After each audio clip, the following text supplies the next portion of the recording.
Have you ever mixed yourself into a corner? Have you ever gone so far down the EQ rabbit hole that you couldn't find your way out? In this video, I'm going to share 5 tips on how to use EQ to create cleaner, well-balanced mixes that will keep you out of the corner and pull you out of that rabbit hole. Ready to get started? Someone hit record.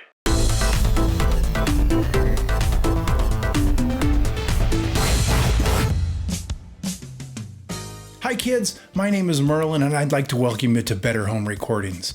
Today, we're going to take a look at 5 tips on using EQ to help you find the sonic balance your mix needs. At the end of this video, I'll have a Better Home Recordings super tip for you that will elevate you to EQ Guru, Order of Merlin. So be sure to stick around for that sweet tip. Let's do this. First things first. Just don't EQ every track for the sake of using an EQ. The main objective with your EQ is to help everything in your mix fit together in a cohesive, well-presented manner. If you just throw your standard EQs and presets on every track, you'll end up creating way more problems than you solve. Every song and every mix is unique. You can't always drive every nail with the same hammer. You should look to EQ to only solve problems that actually exist. That means you need to listen carefully to each individual track that you're mixing to make sure there's an actual problem that needs fixing. This may be in the form of a boomy kick drum or a vocal that is overly harsh. Before you reach for an EQ, make sure there's an actual problem that needs solving. The old adage of less is more will serve you well when it comes to your approach to using EQ. When you do decide that you need to use an EQ to fix a problem, you'll be looking at applying a couple of different techniques with the EQ. The first is called Additive EQ, and the second is called Subtractive EQ. Surprisingly, these two descriptions make a lot of sense. As the names imply, Additive EQ is the process of adding or boosting certain frequencies, where Subtractive EQ is reducing or cutting frequencies.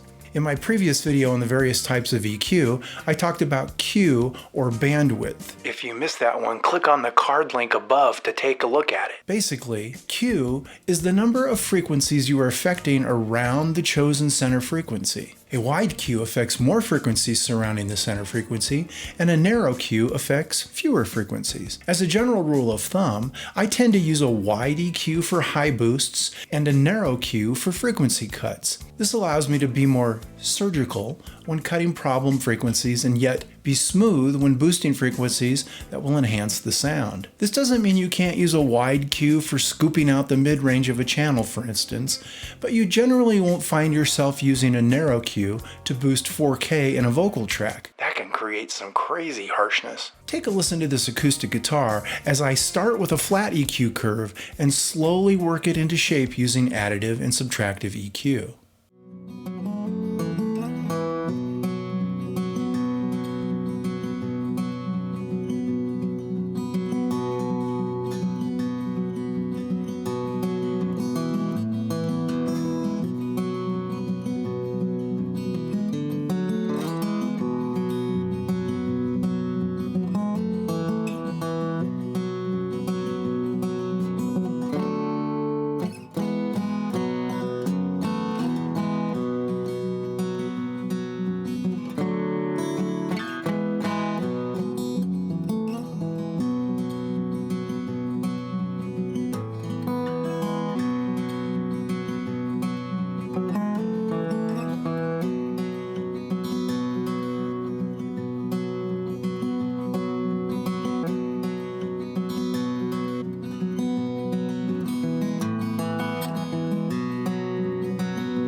Be gentle, but be bold when it comes to EQ. I know that sounds contradictory, but caress those curves with gentle EQ changes at first, but also don't be afraid to crush them with more drastic cuts when you need to. Use the tool with only as much correction as you need. There's no need to crush and hack everything to pieces. Here's an example of when to leave it alone. This is a well-recorded acoustic guitar that really doesn't need any help at all in the form of EQ.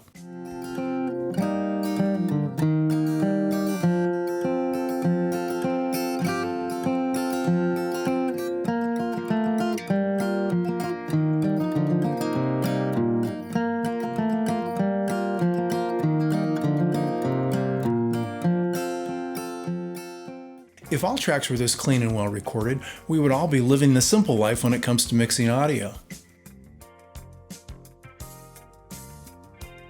This is about as close as I will get to a hard and fast rule here at Better Home Recordings. 200 Hz to 500 Hz is not your friend. Let me repeat that. 200 to 500 Hz is not your friend. Because so many different instruments and vocals can contain a lot of information in the 200 to 500 Hz range, that area can quickly get overcrowded and create the muddy mixes that we all fear and loathe. Decide which instrument or voice is the most important to your mix and reserve that frequency range for it. Use your subtractive EQ with a narrowish Q to carefully cut that frequency range out of all the other tracks that are conflicting. One more quick tip in this area.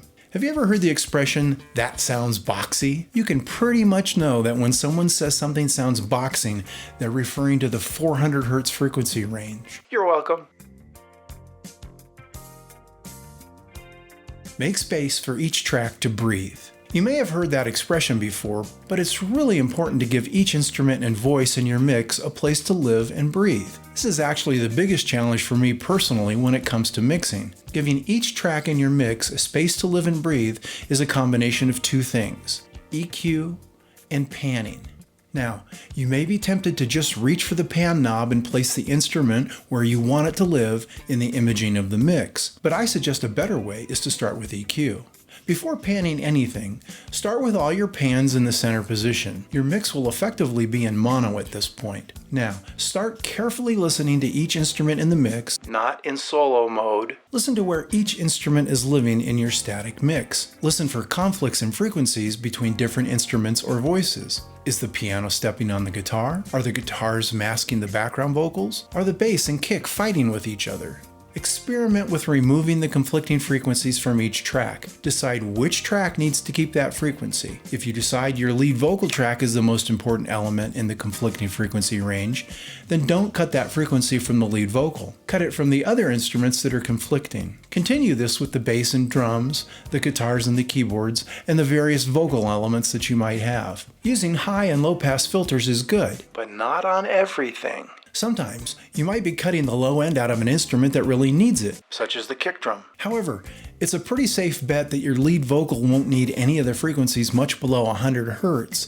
So, a high pass filter set to 115 Hz on a vocal is not an unusual situation. Still, if you just put a low cut on everything right out of the gate, you might be losing some low end that your mix needs. When it comes to the bass guitar and the kick drum, the use of a high-pass filter and EQ becomes a bit more of a challenge. This is when you definitely need to decide which instrument will take priority and in which frequency range. As both the kick and bass guitar can reach quite low frequencies, decide which one will control that area. Generally, I find that letting the kick drum handle the very low lows is preferable to letting the bass guitar take all the low end energy up, as this will generally smother the kick drum. In this case, I may roll off the low frequencies of the bass guitar channel, sometimes even as high as 60 to 70 Hz. This will give the kick drum plenty of room to breathe in the low end, and the low lows of the bass guitar will not be conflicting with it. This actually gives both instruments quite a bit more room to breathe, and generally it even makes the bass sound deeper than it really is.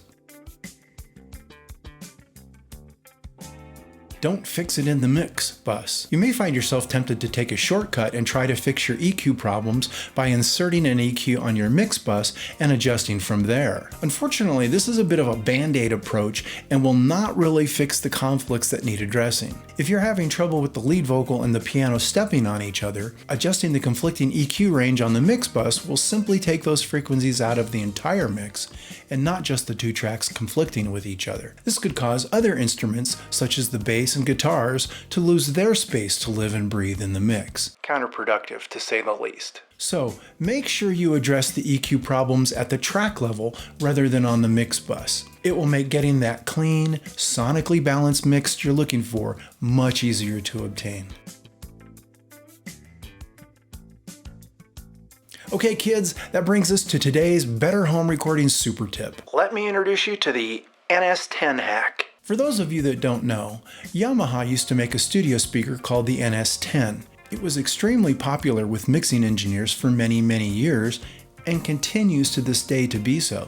As it's always a good idea to listen to your mix on several different types of speakers, the NS10's made for a great set of second speakers due to their small size and portability. Interestingly enough though, they really weren't very good sounding speakers. To listen to a mix on them meant not being able to hear the low end clearly, and also meant not really being able to hear the high end either. They were quite harsh to my ears, and ear fatigue would set in quickly if I listened for too long on them. However, what I learned is that due to the speaker's focused mid-range, if I could make my mix sound great on those NS10s, my mix would pretty much sound great on any system it was played back on.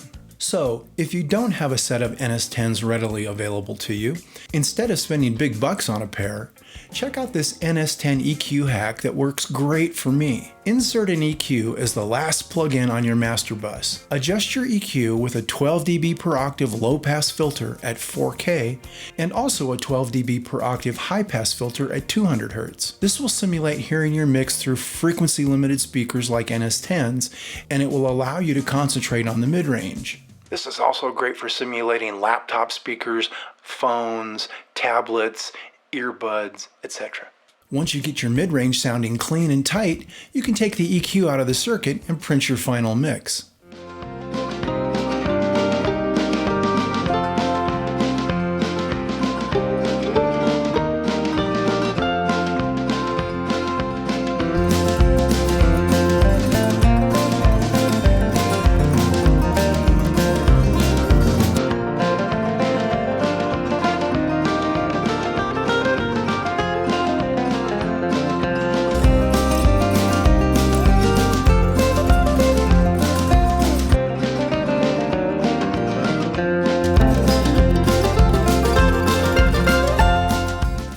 And with that, congratulations! You've now earned your EQ Guru Order of Merlin.